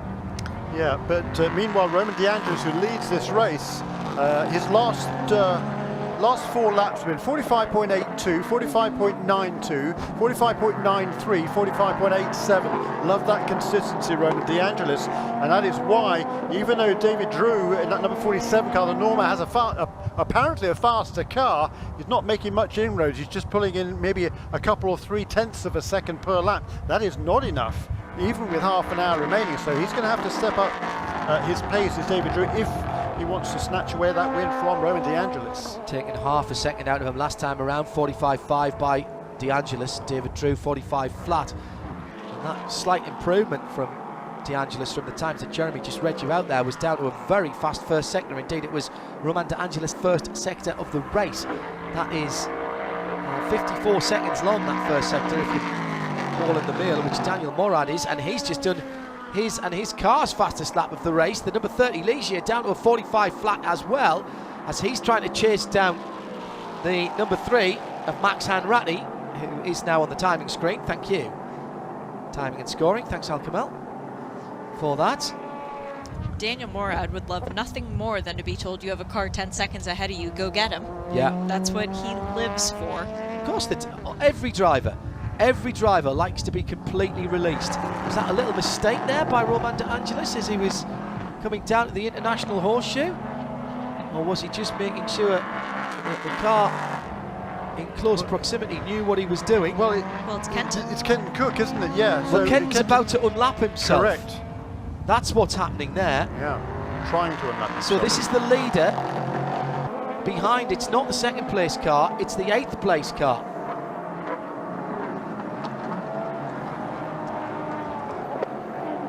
As into turn 1 comes Robert Masson. By the way, John Brownson, when he pitted there, was in the lead of the race, that 34 car, but still in the pits at the moment. So it will be Robert Masson who comes through next time around to reclaim the lead from Scott Retty in second. And up into third then. Now my calculations have gone awry a bit here, because Schwab has pitted again in the 18 car. So that means Tassio Ortiz will be in third position in the 28, the Wolf Motorsport car that he took over from Bart Wolf. Do you think? No. Well, yeah, it's good. It depends when Brownson comes out the pits, doesn't it? It absolutely does. Yes. He's still sitting there at the moment. He is. Meanwhile, tell you, the other guy's flying at the moment. Yeah. If he'd taken over that car number 30 from Chris Wright, he's just gone into the 44s, 144.9 last time around, and he's closing in inexorably on his Extreme Speed Motorsport teammate Max Hanratty in car number 3. The gap was over 12 seconds. It's come down to 10 seconds, 9 seconds, now 6.5 last time around. So that was courtesy of 3 seconds plus made on that last lap. Indeed. And that was Max Hanratty doing a 47.3. David Drew doing a 47.8, and there must have been a gaggle of traffic, because even Roman De Angelis was down in the 46s, 46.0. So I'm guessing there that those guys hit traffic at an inopportune moment, because they've all had their times pushed out. Now the question is, will Daniel Morad then hit that little gaggle of traffic, or will he be able to power past? But a 44.9 puts him the only second driver to be in the 44s, along with Michael Weldon. 44.7, fastest lap of the race by Michael Weldon, on all the way back on lap 13, and we're on lap 41 now. Yes, and all of a sudden David Drew is back out to 12 seconds behind. And it was a gaggle of traffic, because Morad's last lap time through was 47.9. Yeah, 46.2, then a 47.9 by Cameron Castles. And Sean Rahal's just put his and the car's fastest lap in 7th position, the number 51 KR2 Motorsports. So K2R Motorsports leash here. Does Cameron Castles have to worry about Josh Hurley? Yes, he does. Yes, he does. Because Josh Hurley just went around him going into turn 1. The two of them were so close together, it looked like one LMP3 car coming across the start-finish line. That's the battle for 5th and 6th. Whoa! Oh, big Locks slide. him up under braking. He's going to hit the back end. Yes, he does. Locks up there, does Cameron Castles, hits the back end of the Ave Riley, spins that around, and there behind those two is Sean Rahal making his way past both of those two. Pick up by the guys on the cameras there into the International Horseshoe, and that a mistake by Cameron Castles. Under braking, locked the back end up, and I'm afraid Josh Hurley, he will be seething here. Big mistake, locked the front up first. Castles going sideways then, completely out of control, and that might just get him a penalty. Well, remember, Castles made a very similar move earlier on in the race, and it worked. He tried it again, and this time it didn't. Yeah, getting on the grass didn't help. Exactly right, Shane. No, it didn't. He locked him up, just got broadside there, and it's a shame that Josh Hurley couldn't quite see him in his mirrors spinning, probably. And so as he turned into the corner, he would have had no idea that the number 75 car was going backwards across the grass. So really unfortunate for Josh Hurley. Damage to that Riley team. I was talking to Tony Arve this morning. There's a second car in build, and they hope to have that out fairly soon. Probably not for Sebring, but before too long have a second cars out there to challenge the Phalanx of Ligiers and a new Norman. Josh is throwing bodywork off that car at the moment as he's trying to get back up to speed. Good news is the bodywork has now fallen off and is not fouling the right rear Continental. The bad news is it's fallen off on the track of the bus stop, and he still looks loose. He's going to be cursing himself, and he just went past Cameron Castles there. That's not intentional at all by Cameron Castles, but the point is there, it's avoidable contact. It was a mistake by Castles. It's affected someone else's race, and we wait to see what will happen there. Of course, with Cameron Castles coming into the pit lane, it's a self-serving penalty. Yes, it may be a moot point. Damaged bodywork, steaming gently in the middle of the bus stop. And there is Kenton Cook. He's just got past Roman DeAndres. They're heading into the East Horseshoe now with Kenton Cook back on the lead lap in that car number 25. My apologies, the steaming bodywork was in the International, the East Horseshoe, just where Jeremy was describing has gone through there. And that is Kenton Cook back. And that cost Roman De Andres quite a lot of time, 47.8 on that last lap for De Andres, and that is good news for David Drew in second place because he's got clear traffic, and the gap now is down to 10 seconds from first to second. That's number 4 ahead of the 47. And now there's a decision to be made by race control. We have a large chunk of bodywork. It's not on the racing line, but it's not off it entirely. We know there's debris in the bus stop, and we know that there's debris at various other portions around the track has been thrown by the 44. Do they throw the caution? 25 minutes to go. Sean Rahal on a tear as well at the moment.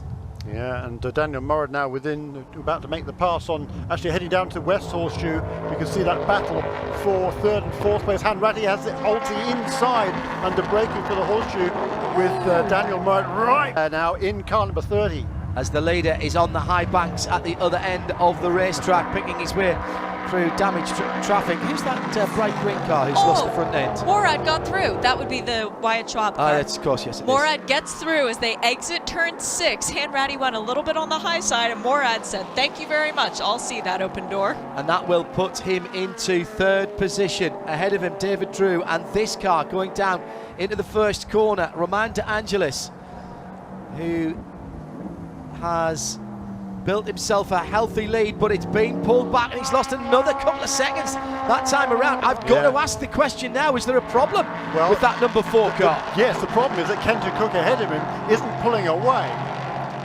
Kenton Cook last time around did a 46.9, 47.5 for De Angelis, 45.7, and it's under 9 seconds. In fact, it's closer to 8 seconds. David Drew with 24 minutes to go, 8.3 seconds of a gap.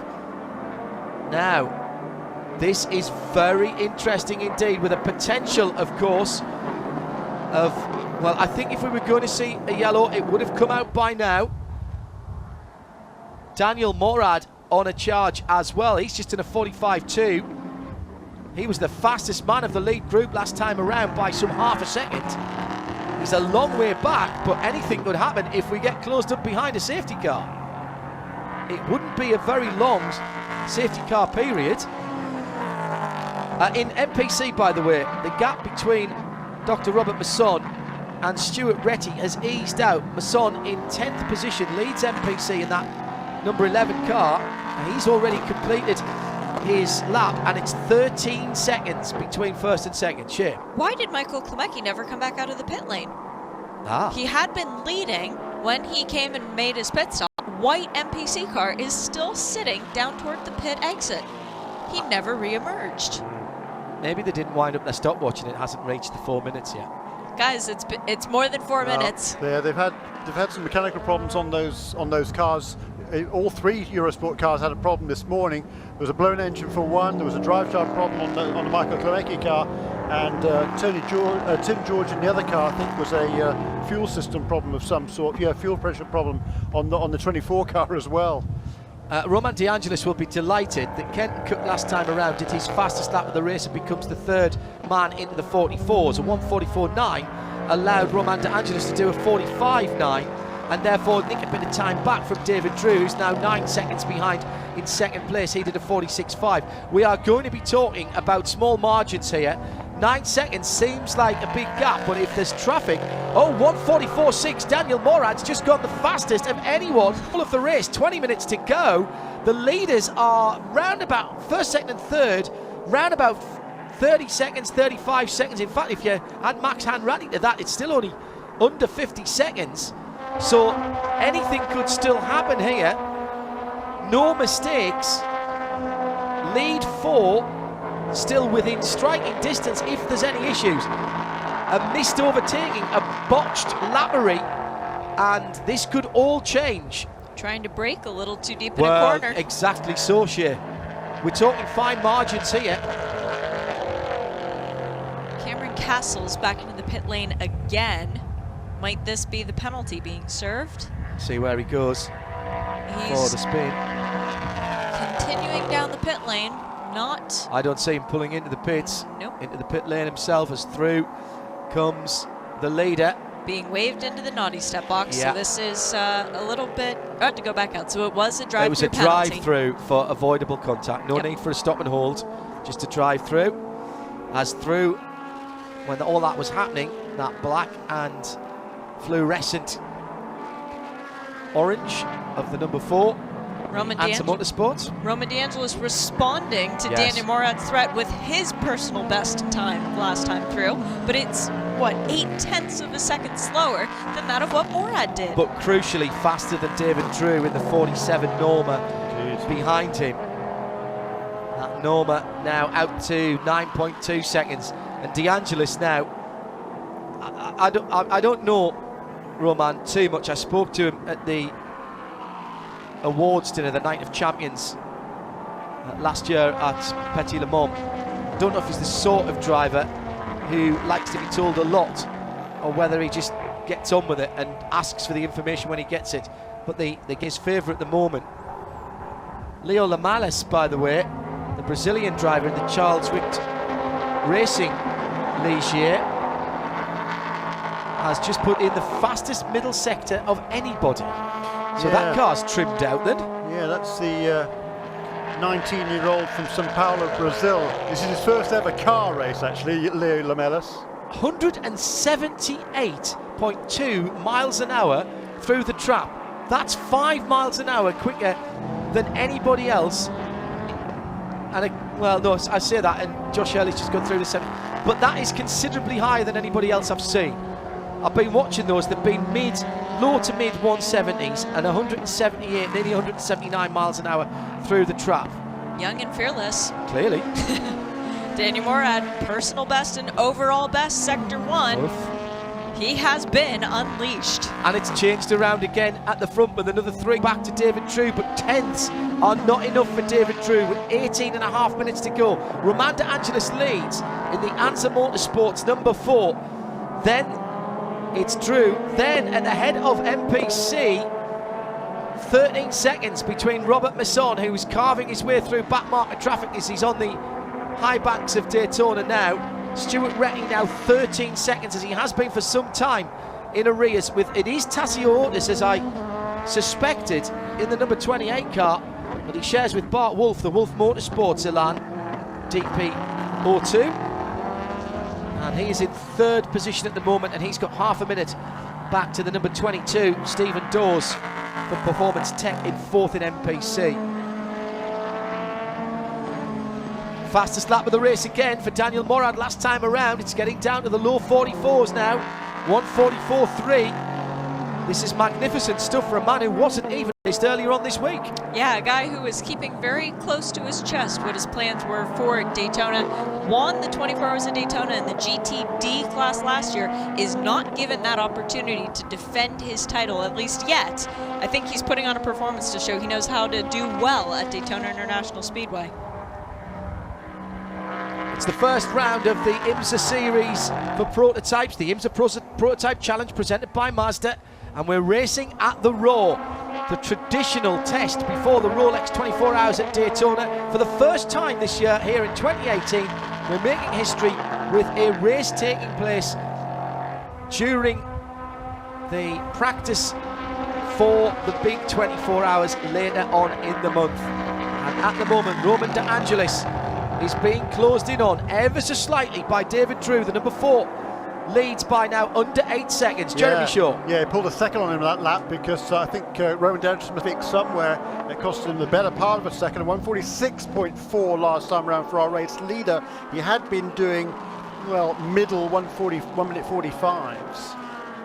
Got to keep the concentration. Oh, and he's got traffic ahead of him again, and he'll want to get past before he gets to the bus stop. He's coming through Speedway Turn 2 now. The MPC cars are staying on the low line. That's exactly as they've been told to do in the drivers' meeting. So he has got past 2 cars there, but he sees another gaggle of cars ahead of him. Kenton Cook has pulled away just a little bit from the leader, courtesy of some very good laps, and Kenton down in the low 45s again last time around. He's now only 2 seconds away from Josh Hurley, and that would be for 6th position. Kenton just closing in a little bit there. That would be the injured Ave Riley, going around with missing bodywork from the back left of that car. Shit, that car was on for maybe a podium position, I think, today. Well, it did very well the last 2 rounds at Petit Le Mans of 2017 with none other than Tony Ave driving it. We know that the car is capable, and I look forward to seeing what it can do, especially if, Jeremy, you say that there's going to be another one coming. That could turn out to be a real dark horse for a championship. Yeah, very true. So could Roman DeAngelis, though. Last year, he started out running in the IMSA GT3 US Series as a warm-up for GT3 Canada. Wound up doing almost all of the US Series and narrowly missing out on the championship, even after missing 2 races. Yeah, and having various mechanical problems as well. He was really unlucky last year, Roman DeAngelis, but I believe that's going to be his focus for this season. But hey, if he's leading the championship after here, who knows what will happen. Certainly, it'd be good for Alain Nadal and IMSA Motorsports, because that team, they've been around the sport a long, long time, running all sorts of different cars. And remember, they won a couple of these races last year at Bar with Nico Germain, who came in, the Frenchman came in to do the races and was head and shoulders above the rest. My question is, if Roman doesn't drive this car, have they got someone else lined up to drive it? If they haven't, then surely they'd be better off keeping him in the car. Absolutely. They'd love to, but someone's got to pay the bills. That's the tricky bit. But clearly it's a good car, and Roman DeAngelis' first ever prototype race has done a magnificent job today. Is it enough? The gap went out again last lap, or extended again last lap, because he put almost a second on number 47, David Drew, who himself on that lap had the traffic that DeAngelis had found on the previous go-around. 14 minutes to go. Daniel Morad's on a little bit of clear Daytona circuit and puts in another fastest first sector. Kenton Cook is not far behind him as far as the time's concerned, of 44.6 last time around from Kenton Cook, and he's now within a second of 6th position. And John, so that's one that we need to keep an eye on, the bright red number 44 car, the Ave Riley, and Kenton Cook in the 25 P1 Motorsports car that he took over from Joel Janko. There is the battle coming down to the west end of the race circuit and into the right-handed horseshoe hairpin. And Kent in that multicoloured car, closing in on the red Ave Riley as they go back through the tricky turn number 6. A couple of different changes of surface there, and then you've got to ride the transition onto the high banks. Oh, there's a problem! Hurley's catching. It's that right rear. I thought he'd blown the motor there, but I think it's just the tyre catching on the right rear bodywork. He lost some of that bodywork earlier. Remember, Cameron Castle spun into him. Cameron's already had to serve a penalty there, and that is when the right rear Continental is loaded top side of the banking, and that's very dangerous indeed. 12.5 minutes to go. Kent will go up over the top. No, he's going to go down underneath.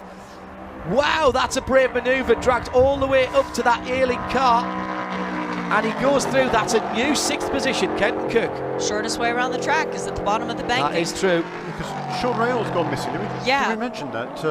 I was going to point that out. It says that he's missing in Sector 2, but I've been looking around the track and can't see anything as Hurley battled back a little bit, but Kenton managed to stay in front of the 44. Got to be a worry with that tyre rub on the back of that car. When the tyre rub stops, you hope that it's the bodywork that has gone and not the tyre. Kenton dragging up to the back in the middle of the oval. And it's a good thing he didn't go to the right, because there was bodywork that flying flew off. So still falling off from the right rear, and there's a big chunk of bodywork behind the right rear Continental tyre and wheel assembly that is flapping in the breeze now, and no wonder then that is rubbing on the wheel and tyre itself. DeAngelis' lead is down to 7.8 seconds, and Daniel Morad is down to a 44.2. Morad, they've just lit the blue touch paper and stood back. Promised him Timbits. That's all you have to do for Daniel. Robert Masson still leading, 11 seconds over Stuart Reddy, so feeling pretty good about where he is for now. That's come down a couple of seconds, mind you. It has. But with 10 minutes left, 11 minutes left, that's not an issue. Now that you've said that, it is an issue. Yes. That was John who said that, Dr. Masson, just so you know. Yeah, looking for his first overall win, isn't he, Robert Masson, in that category? He had one finish last year in the He finished twice, 2 times, once at Watkins Glen and once at Lime Rock, but he never did get that first victory in the MPC class. No, I think 5th was his best, actually. Is that right? 5th overall in the class? Not sure. Great to see him back out again this year, and still thoroughly enjoying his motorsport. That's the key part of it, I think. Well, yeah, just his 2nd year. I mean, last year was his first full season for Robert. He saw how much fun Kyle was having, his son, and so, hey, I need to do some of that.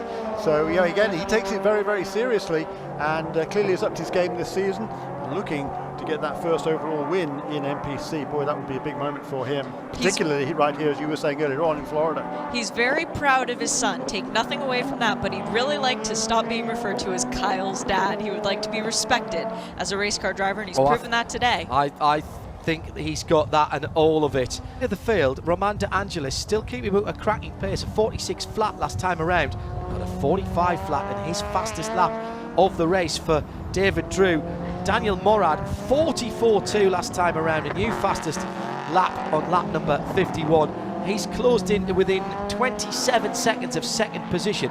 Crucially, he's pulled out almost 18 seconds on 4th. He's nailed on for a podium right now, but he is still pushing hard. Kenton Cook is desperately trying to chase down now Max Hanratty, but he's got a lot of ground to make up there. So the interest now, as Kenton Cook has passed Josh Hurley and pulled out 1.4 seconds. Well, Josh is not giving up, he's pushing hard, but the interest now is certainly at the head of the field as far as LMP3 is concerned. MPC looks to be going the way of Robert Masson. Now, I'll say that, but Dr. Masson, in fact, everybody who's driving Singapore, they've not done as much racing as this in one go before, Shane. That's exactly correct. I was going to mention to Jeremy, Roman De Angelis, this is the longest race of his life so far, is it not? Yeah. Yeah, he's longest done a would lot have been of 45 minutes races. Yeah, no, I'm sure you're right, absolutely. For most of these guys, David Drew's done longer races, Daniel Morad has done longer races, of course, including winning the 24 hours here 1 year ago. But yeah, it's the pressure is on there, and Kenton Cook now fastest lap of the race. Lap of the race, yeah. It's Morad and Cook who are battling it out. Daniel Morad's done his fastest lap last time around, a 44.218, but a 44.207 has pushed the fastest lap of the race to Kenton Cook in the number 25. Kenton, who has made a bit of a career of winning championships with the word Mazda in them, and this is the IMSA Prototype Challenge presented by Mazda. Been a visitor to our booth. Just 6 seconds between 1st and 2nd. Yeah, this is interesting, Jeremy. 2 very consistent laps by our leader, 146.07 on lap 51, 146.09 on lap 52. But David Drew there, 145.3 that time around. He's still a second behind the pace of Daniel Morad and Kenton Cook. But if he can step it up just a little bit, maybe that first win is possible. Just over 7 minutes remaining. Ligier, Norma, Ligier, Ave Riley, your top 6 at the moment. 7 minutes to go. Jeremy Shaw, Shea Adam, John Hindhaugh, the first IMSA competitive event of 2018 is the Scouts of the America 1 hour 45 minute race here at Daytona International Speedway as part of the Raw before the Rolex 24 at Daytona. We've not had competitive running here ever before in this early part of January. I don't think we've ever had this many scouts here before either, John. Huge amount of people on the infield, and the grid walk, I was sitting up here watching it and you could not see the cars. Yeah. It was great to see, and a great initiative from Scouts of America and IMSA to bring all the young ladies and gentlemen, who, by the way, are camped out at completely opposite ends of the facility. The Boy Scouts are down at turns 3 and 4. The Girl Scouts are down at 1 and 2. And there's hardly anywhere to park on the infield. Oh, no, it's great. It's absolutely packed in there. Fantastic. And there's more to parking see. than ever as well, because there's more hard standing than ever this year. 6 minutes to go. And last lap, Roman De Angelis down in the 45s again, 45.8 he turned, almost identical lap to the second place car of David Drew. Does not want to see a whole bunch of cars ahead of him, does he? Roman De Angelis, I think he's timed this about right. We've passed. He's ability to manage tyres, something he developed in the IMSA Porsche Carrera Cup USA. And those are heavy cars, and a 45-50 minute race means that you do have to develop that skill. It is a skill, and I think he's probably done enough, but David Drew is at the very least keeping it honest at the moment. Adam. Very much so, and with a 6-second gap with 5 minutes to go, our leader crosses the start-finish line now. That would be 54 laps, and now goes through second place. It's not over. Stuart Retty has closed down to about 11 seconds on Robert Masson. That's been similar to that. It was 13 seconds and he got it down a little bit. But so Tassio Otis is a further, well, more than a minute and 15 or so. So that, the top three in NPC.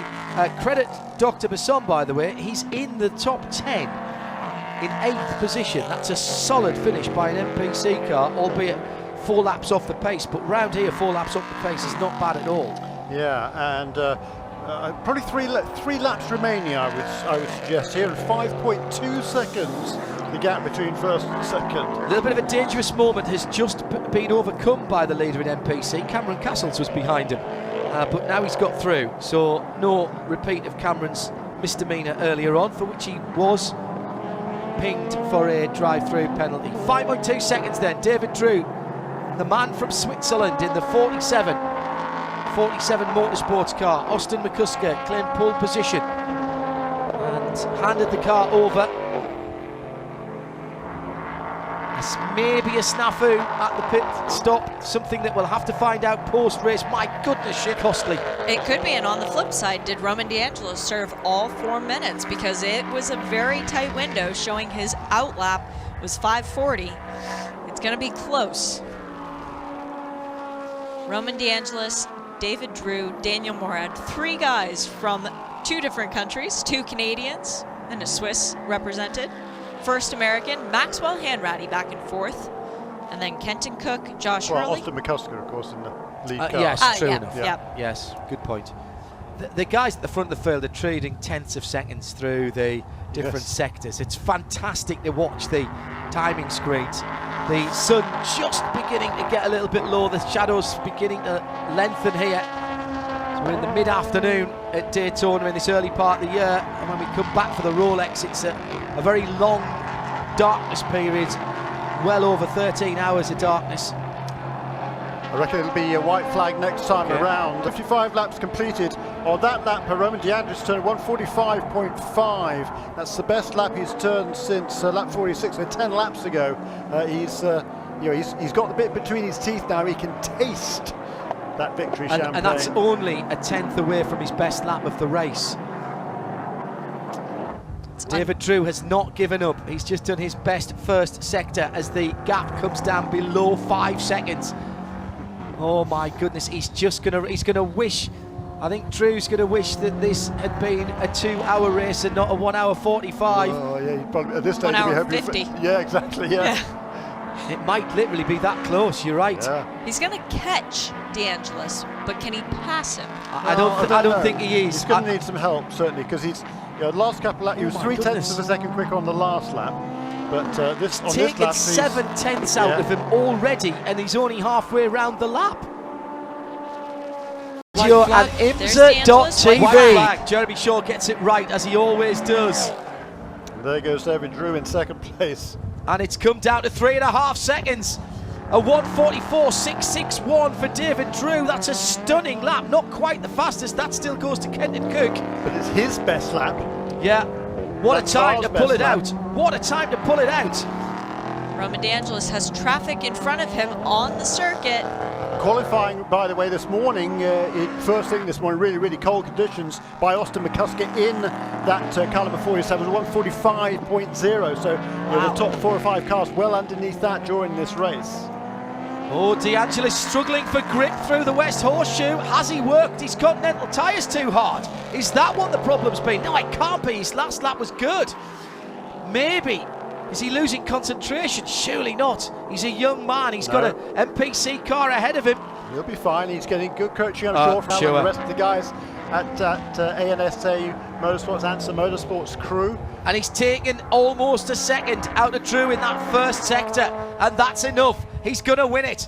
So long as he makes no mistakes now. He's heading into the braking area at the bus stop right opposite the start-finish line. He's more than halfway around the final circuit. 4 seconds left on the clock. The checkered flag is in hand down on the starter stand underneath our feet and slightly to our left. And the Ligier is going to take the first victory of the season. Romain De Angelis driving solo for IMSA Motorsports in an entry that was speculative to say the least, takes the opening IMSA race of 2018 and wins the IMSA Prototype Challenge presented by Mazda, the Scouts of America race here at Daytona. The Ligier over the Norma for race. We await the MPC class leader. It is currently Dr. Robert Masson with an 11-second, 12-second lead over Stuart Reddy. Where are they on track though, Jeremy? Not sure actually, but that was a great effort by Romain De Angelis. He actually extended his lead on that final lap. A little bit further back though, Kenton Cook slowed right down on that fastest lap, maybe and stopped in yes, turn exactly. one. He stopped in turn one. He lost a position and did cross the finish line, however, but 1 lap behind the leader. And where is Robert Masson? He's coming around the banking now into turn 4, NASCAR turn 4. Our first ever MPC winner around Daytona International Speedway in about 10 seconds time. As we wait just to make sure he doesn't have any issues. Now he's crossed the line, his fist is pumping in the air. Dr. Masson, first win in the series when he went to the naughty box. Yeah, okay, sorry, you're absolutely right, because I was going to say we have other people who had stopped before that. That kind of threw me the curveball. Well, it's congratulations to IMSA Motorsports and particularly to Romain De Angelis, one of the nicest people you could hope to meet, and rather unlucky last year in his challenge in the Porsche category of the IMSA Development Series. Who do you think is going to be happiest for him? That would be his father, Max, who has spent many a year competing in this series in other iterations. Yeah, absolutely right. So Romain De Angelis, clearly a well, hello everybody and welcome along future. to a bright but chilly 16 years of age afternoon. He'll have his 17th birthday not until the middle of February, and yeah, what a talent this young man is. He's a super well, just collected individual as well. He's very mature so for his years. So he wouldn't have been able to compete here last year. A little bit of growing pains perhaps with the move to LMP3. I think it's a really smart move to have these longer distance races. It makes it more of a sort of proper progression toward the IMSA WeatherTech Sports Car Championship. That's what many of the, particularly the younger drivers here want to do, even some of the gentleman drivers as well. So I think it's fantastic. It's great. I saw Jay Howard this morning, former Indianapolis 500 contender, Indy Lights champion. He is going to be bringing a couple of cars to run in this championship before too long, including one that he'll be co-driving one of them as well. It's all good news for this IMSA Prototype Lights Championship presented by Mazda. The Scouts of America event here, LMP3 clearly, as Jeremy said, has been a big success. What I was impressed with particularly was the Mazda Prototype Challenge cars, many of which were driven single-handedly. 1 hour 45 seems to be the right amount of time for that as well. It is. It's the perfect stint length, and when you consider that the drivers have to get out of the cars, come back over the wall, it gives everybody a chance to catch their evaluate what's happening in the race, and then get back in the car and go at it again. And for the scouts that are here this weekend, they're going to look at these cars and see some of the youngsters. Look at Romain De Angelis winning this race and think, I can do this in a few years. Yeah, not very many years for many of them. And in the MPC class, there was some doubt. Is this race going to be too long for those cars? Because we've had some mechanical problems in the past, but no, virtually all of them finished there. And a good run by the car number 28 there for Bart Wolff and Tazeo Otis to come through and finish on the podium behind Robert Masson and Stuart Reddy, who finished in second place. So I think it's been just a great event all around, a super way to start this new season. A success then, as proclaimed from the IMSA broadcast booth, and certainly from the response from everyone here at Daytona International Speedway. We'll be back doing it all again when this championship, the IMSA Prototype Challenge presented by Mazda, reconvenes over the weekend of St Pat's, Sebring International Raceway, just down the road here at Florida, in Florida, should I say. So Ligier, Norma, Ligier at the top of LMP3. My thanks to Jeremy Shaw and to Shea Adam. I'm John Hindhaugh, reminding you that every race this season that is part of an IMSA WeatherTech weekend will be live across the world, and we'll have the IMSA radio crew on site calling the action for you. And if it's as it has been here, I think we're in for a cracking season of IMSA Prototype Challenge presented by Mazda, and it'll all be live here on IMSA Radio and IMSA TV.